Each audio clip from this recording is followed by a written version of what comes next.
Mummy ने छुपा के रखे थे। माय बेकर्स के खारी टोस्ट और कुकीज है। आपको लगता है ये सब मैं अकेले खाऊंगा? ना जी ना, ये मेरे छोटे भाई बिट्टू के लिए ले जा रहा हूँ।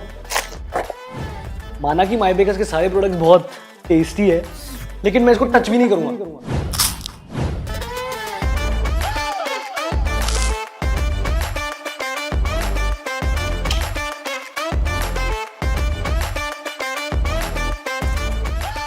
अब क्या करें, माय बेकर्स के सारे प्रोडक्ट्स है ही इतने टेस्टी कि कंट्रोल ही नहीं होता। आप भी ट्राई करो माय बेकर्स।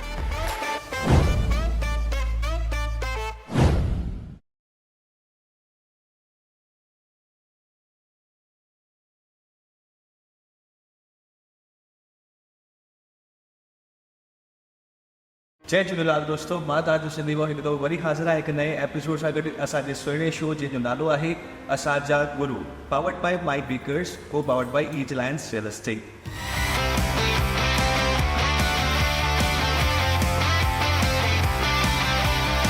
सतगुरु साधु वासवानी ऐं दादा जो प्यारो संदेश, संगत जो दादा ऐं दीदी लाइ रूहानी प्यार, गुरु ऐं ज्ञान जो मार्ग, गुरु ऐं नाम सिमरन जी महिमा ऐं कुछ अणमुधियल ॻाल्हियूं प्यारे दादा जी। सतगुरु साधु वासवानी जो शिक्षा खां ईश्वर ॾांहुं वधण जो सफ़र सभिनी खे मोहे छॾियो आहे। असतो मां सदगमय, तमसो मां ज्योतिर्गमय, मृत्युर्मां अमृतम गमय जे मंत्र सां सभिनी जे मन में जोत जगाई। दादा जशन वासवानी पंहिंजे गुरु जो संदेश अॻिते खणी नाम सिमरन ऐं ज़िंदगीअ में जीअण जी कला ॿुधाई। ऐं हाणे दीदी कृष्ण कुमारी पंहिंजे ॿिन्हिनि गुरुनि जे आशीष सां हिन संदेश खे पहुचाए रहिया आहिनि त ही गुरु ऐं शिष्य जो रिश्तो कुझु रूहानी प्यार सां जुड़ियल आहे। असांजा गुरु ही भक्तीअ भंडारा। साथियों, अॼु असां उन्हनि सां मुलाक़ात करण वारा आहियूं जिन ज़िंदगीअ जो असुल मतिलबु सम्झी भक्ति जी मार्ग ते हलिया। असांजी प्यारी दीदी कृष्णा कुमारी। दादा श्याम, जय झूलेलाल दीदी। जय झूलेलाल। अॼु मां पंहिंजे पाण खे ॾाढो ख़ुशि नसीबु सम्झी रहियो आहियां कि मूंखे तव्हां सां गॾु मुलाक़ात करण जो ऐं हिन ज़िंदगीअ जे सफ़र ते ॻाल्हाइण लाइ मौक़ो मिलियो आहे। थैंक यू सो मच दीदी उन लाइ। असांखे प्यारा दादा इहा ई सिख्या ॾींदा हुआ त रोज़ु अवी ज़रूरु कुझु नओं सबक़ु सिखो ऐं हिकु हिकु जेको असां सां गॾिजे थो उहो असांखे को नओं सबक़ु थो सेखारे। त अॼु तव्हां खां ज़रूरु कुझु असीं सिखणु चाहियूं था ऐं उमेदु आहे त असांजो जेको ही वार्तालाप थींदो उन मां ज़रूरु कुझु सबक़ु पिराईंदसि। ईअं ई दीदी मां बि सिखण लाइ ई निकितो आहियां, सभिनि गुरुनि सां मुलाक़ात करे ऐं कुझु संगत खे मैसेज पहुचाए सघां। इहो ई मुंहिंजो हिन शो पारां मैसेज आहे। दीदी, सतगुरु साधु वासवानी ऐं दादा वासवानी ऐं हाणे तव्हां, हिन गुरु शिष्य जी परंपरा लाइ तव्हांजो छा चवणु आहे ऐं दादा संगत खे छा मैसेज ॾींदा आहिनि? गुरु ऐं शिष्य जी विच में जेको नातो आहे, परंपरा जी त ॻाल्हि ई कान्हे। हर हिकु गुरु ऐं शिष्य जॾहिं असांजो सचो भाग खुले थो तॾहिं असांखे प्रभु अहिड़े हिकु कामिल मुर्शिद सां गॾिजाए थो। असांखे त का लाइक़ी कान्हे, छो त असीं अपराधनि सां, गुनाहनि सां, पापनि सां असांजो अंतःकरण उन ते चिटा लॻा पिया आहिनि। पर गुरु आहे जो असांजूं घटितायूं, असांजूं कमीणियायूं कान थो ॾिसे, हू पंहिंजी वॾाई ॾिसे थो। इनफैक्ट हिकु हिकु गुरु उहो अचे ई थो, न त गुरुनि खे असां जहिड़नि मामूली इंसाननि वास्ते अचण जी का ज़रूरत कान्हे। हू त मुक्त आत्माऊं आहिनि, हू अचनि था, अची हिन मानिश चोले जा लिमिटेशन्स एक्सेप्ट कनि था। कंहिंजे वास्ते? असांजे उद्धार वास्ते। चाहिनि था, हर हिकु गुरु चाहींदो आहे, चवंदो आहे त मां तव्हांजे लाइ नवां वस्त्र खणी आयो आहियां। ही पुराणा वस्त्र तव्हीं फिटा कयो। हर नओं साल बि इहो ई पैगाम खणी ईंदो आहे त अवी नवां वस्त्र पायो। जेके बि पुराणा वस्त्र असांखे पियल आहिनि, जीअं मूंखे ख़ुदि मतलबीअ जो वस्त्र, सेल्फिशनेस, सभु कुझु मूंखे खपे पंहिंजे वास्ते। कांवर जो वस्त्र, नंढी वॾी ॻाल्हि थिए थी, कीअं न असीं क्रोध में फाटी पऊं था। काम जो दाग असां ते आहे, काम जा वस्त्र असीं पायूं था। काम, क्रोध, लोभ, ॾिसो सभु कुझु हूंदे बि रोज़ जेकर असीं हीअ हिकु ॻाल्हि कयूं, सुबुह शुरू कयूं प्रभुअ जा शुकराना मञण सां, प्रभु छा आहे जो तो असांखे कोन ॾिनो आहे, पर असीं उहो ॾिसूं था जेकी असां वटि कोन्हे, जेकी असां वटि आहे उनखे असीं कोन था ॾिसूं। त काम, क्रोध, लोभ, मोह आहे त प्यार कान्हे। असीं सम्झूं था प्यार मतिलबु मोह, पर जिते मोह आहे उते प्यार आहे ई कान। ऐं अॼुकल्ह जी जनरेशन हमेशह शिकायत कंदी रहंदी आहे। जीअं तव्हां चयो शुक्र करणु घुरिजे, पर माण्हुनि खे आदत आहे सिर्फ़ु शिकायत करणु। ऐं पंजो जेको असीं वस्त्र पाए वेठा आहियूं उहो आहे अहंकार जो। बसि जित कित मां मां मां हा, मां उहो। मां। असांजा conversations they are filled with I. जेकी असीं कयूं था it's only I and I and I. त गुरु चवे थो इहे पुराणा वस्त्र अवी फिटा कयो ऐं नवां वस्त्र पायो, जोत जा वस्त्र पायो। हर हिकु गुरु असांखे उहे वस्त्र ॾियणु अचे थो, असांखे उहे वस्त्र पाइणु अचे थो, जोत जा वस्त्र। गुरु अखर जी माना आहे गु आहे ऊंदहि, रू आहे रोशनी। गुरु जो ऊंदहि मां कढी असीं कारा कपिड़ा, दागियल कपिड़ा पाए वेठा आहियूं। ॿाहिरां त सुहिणा सणभा पिया लॻूं, इम्पोर्टेड कार्स में पिया घुमूं, अलाए किथ किथ पिया वञूं, पर असांजा वस्त्रनि ते दाग आहिनि, असीं ऊंदहि में आहियूं। ऐं गुरु अचे थो असांखे जोत जा वस्त्र ॾिए थो ऐं असांखे ऊंदहि मां कढी he takes us into the light that is inextinguishable। जा जोत विसामी नथी सघे, न हवा विसाए थी सघे, न पाणी उनखे ॿोरे थो सघे। उहा जोत जेका अखंड आहे, जेका कॾहिं बि उछामे न। दीदी, दादा हमेशह पंहिंजे विस्डम सां माण्हुनि खे राह ॾेखारींदा हुया।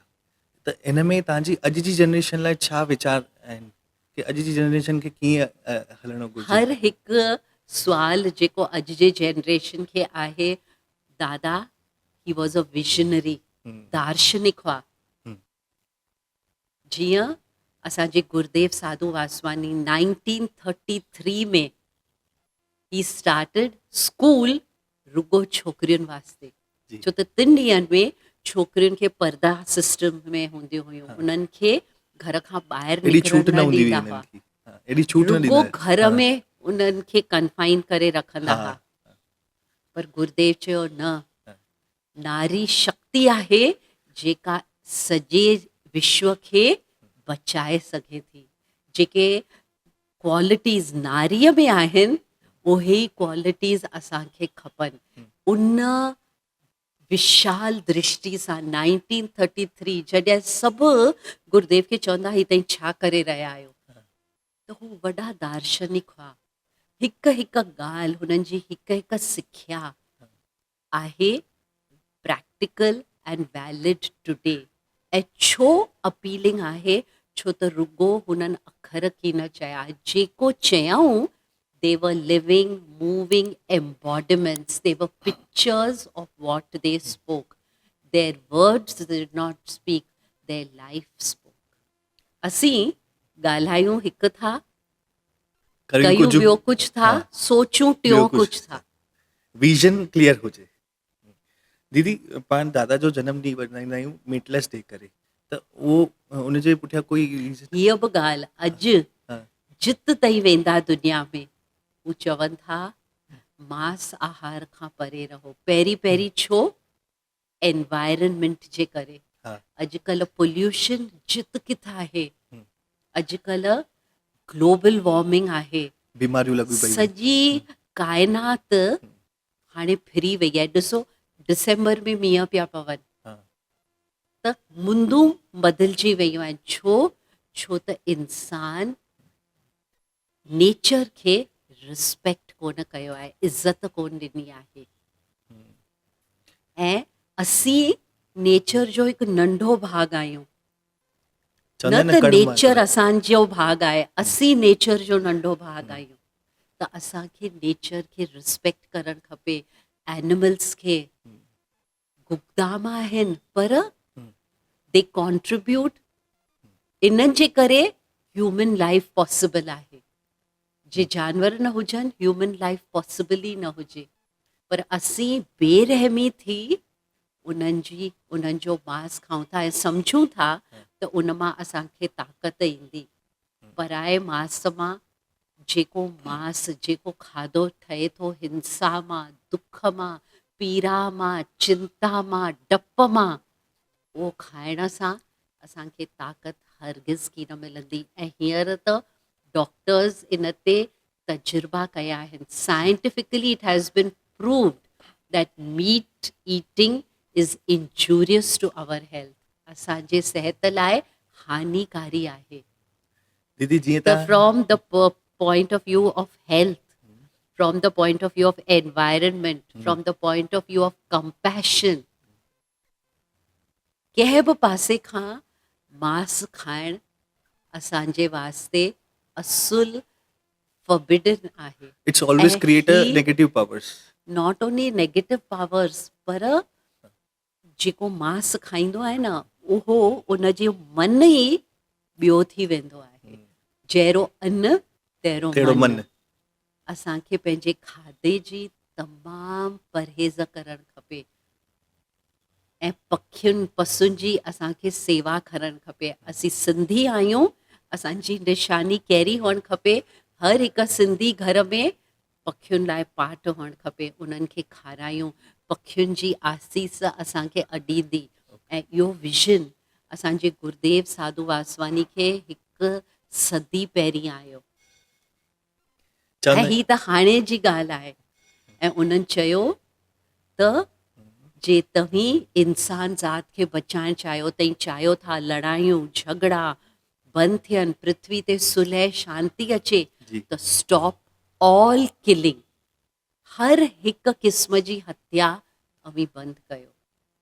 असीं चाहियूं था हर हिकु सिंधी, जेको सिंधी पाण खे सिंधी सॾाए, उहो पिरण करे त मां इन पाप जे खाधे खां परे रहंदसि। सिंधी उहो जो हिंसा जो खाधो की न खाए। नो टू मीट, आई विल नॉट टच मीट। टू क्रिएट दिस अवेयरनेस 25 नवंबर असांजे गुरुदेव साधू वासवानी जो जन्मदिन मीटलेस डे करे मल्हायो वेंदो आहे, global meatless meatless day. Day.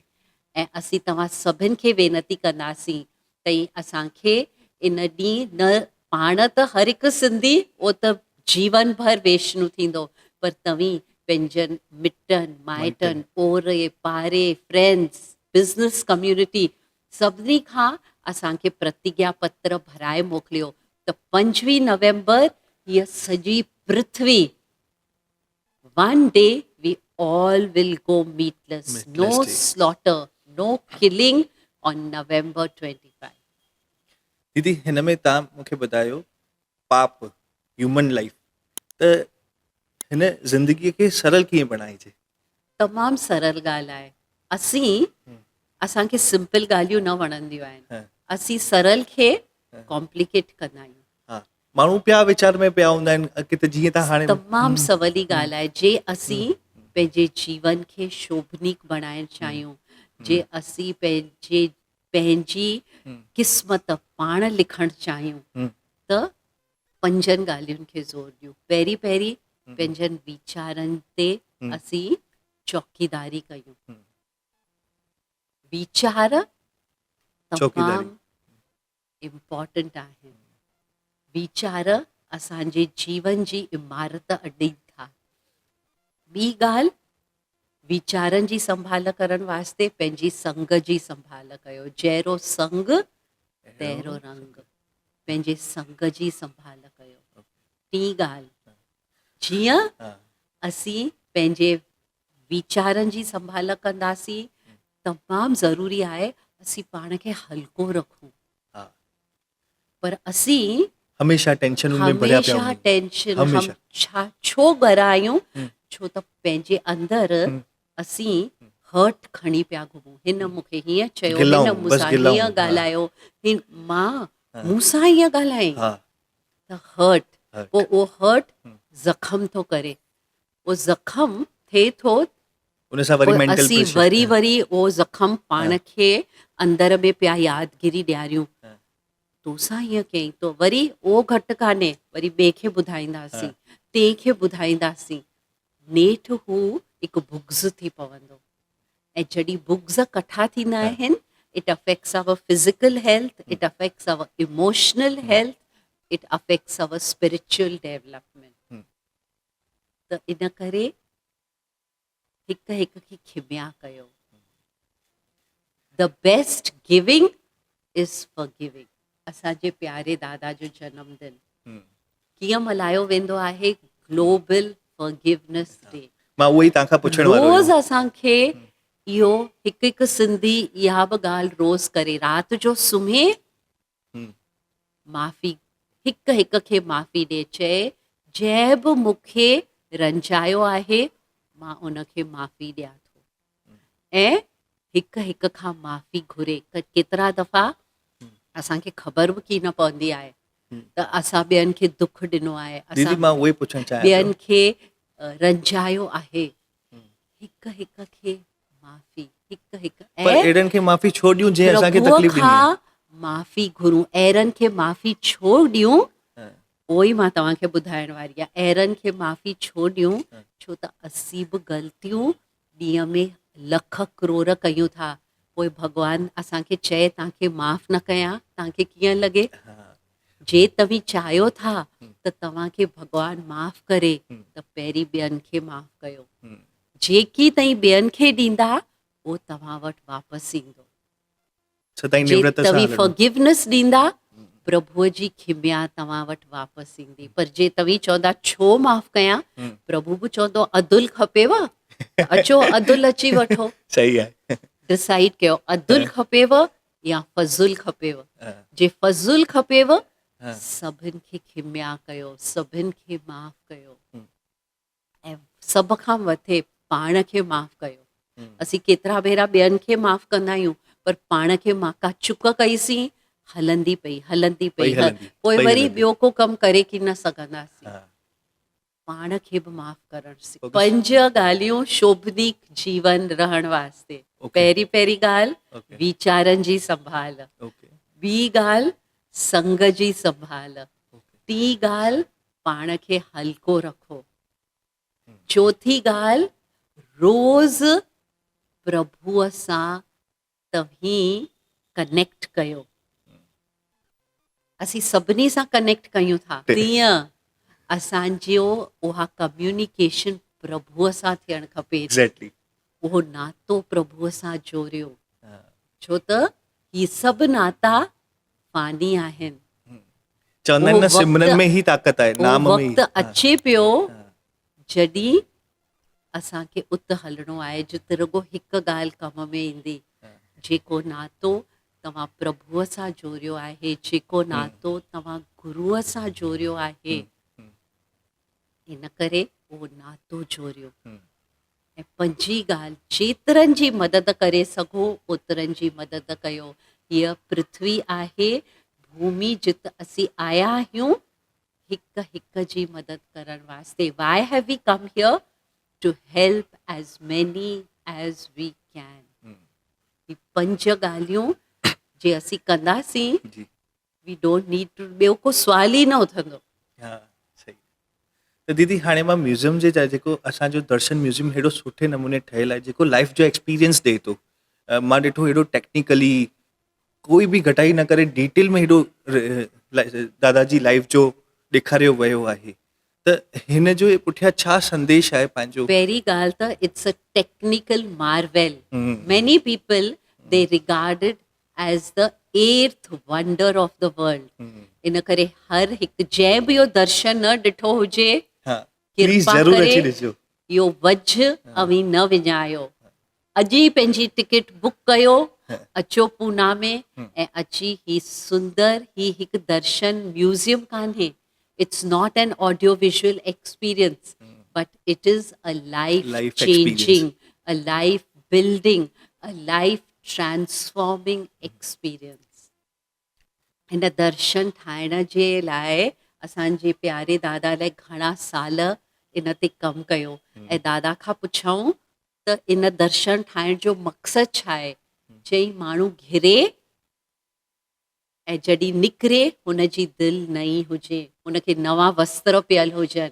इहो मतिलबु आहे दर्शन जो. तव्हीं सभु अचो, अची ही दर्शन ॾिसो. ऐं मां पाण इहो एक्सपीरियंस कयो आहे. जॾहिं मां अंदरि वियुसि आई वॉज लाइक कंफ्यूज़ की मतिलबु छा आहे ऐं मूंखे क्यूरियोसिटी बि हुई जॾहिं मां सॼो दर्शन म्यूज़ियम ॾिठो. पर मां जॾहिं ॿाहिरि निकितसि न त मूंखे लॻो की मां ज़िंदगी जो कुझु नओं एक्सपीरियंस कयो ऐं छा मां ज़िंदगी में खोयो, मूंखे छा करणु घुरिजे. It's all about the life. त बिल्कुलु दीदी जीअं चवनि था ज़रूरु तव्हांखे अचणु घुरिजे. तव्हां बिल्कुलु अची करे दर्शन म्यूज़ियम जा दर्शन करे सघंदा आहियो. सो दीदी व्हाट क्वालिटी ऑफ दादा inspires U the most? My answer would be which quality of Dada doesn't inspire me? हो Dada Uh. is built of inspiration. Uh. Even now, we are just sitting in his presence. Just being in his presence is enough. Only we have to experience it. He has every quality. What we have to do is pick up any one quality. If I will name the qualities, I can speak for days and nights. But the practical aspect is pick up one quality that appeals to you and try to make it a part of our lives. Our Dada said, religion, let us talk of it less, practice more. He bore witness to those ideals. Let us also try to pick up any one ideal. It can be simplicity, it can be love, it can be humility, it can be spontaneity, it can be compassion, it can be kindness, it can be right attitude, right thinking, right livelihood. There are so many countless qualities. Pick up any one quality. All paths, they lead you to the one goal. Fix your goal and then walk the path. दीदी ही हिकु Sindhi show आहे. सिंधी समाज खे inspire करण लाइ तव्हांजो छा मैसेज हूंदो समाज लाइ? मां पाण जेकर इंस्पायर थिया, पर जेतिरो मूं थोरो घणो ट्रैवल कयो आहे, मां सम्झां थी त सिंधियुनि खे पहिरीं ॻाल्हि पंहिंजी ॿोली क़ाइमु रखणु खपे. सिंधी हर हिकु ॿोलीअ में माहिर आहिनि ऐं ज़रूरु थियणु खपे, पर पंहिंजी ॿोली न विसारीनि. ॿी का क़ौम कान्हे जंहिं पंहिंजी ॿोली विसारी आहे, फ़क़ति सिंधी क़ौम. सिंधी ॿोली असांजो शान आहे, सिंधी ॿोली असांजी सुञाणप आहे. इन करे ॿोलीअ खे क़ाइमु रखो, पुख़्तो रखो. उहा हिकु हिकु माता पिता जी जवाबदारी आहे. हूअं त मां चवां दादा दादी, पर हींअर त दादा दादियुनि खे घर मां कढी छॾियो अथनि. न्यूक्लियर फैमिलीज़ अची वियूं आहिनि. इन करे हिकु हिकु माता, हिकु हिकु पिता जो इहो फ़र्ज़ु आहे त पंहिंजनि ॿारनि सां घरनि में सिंधीअ में ॻाल्हाइनि. पहिरीं त पाण सिखनि.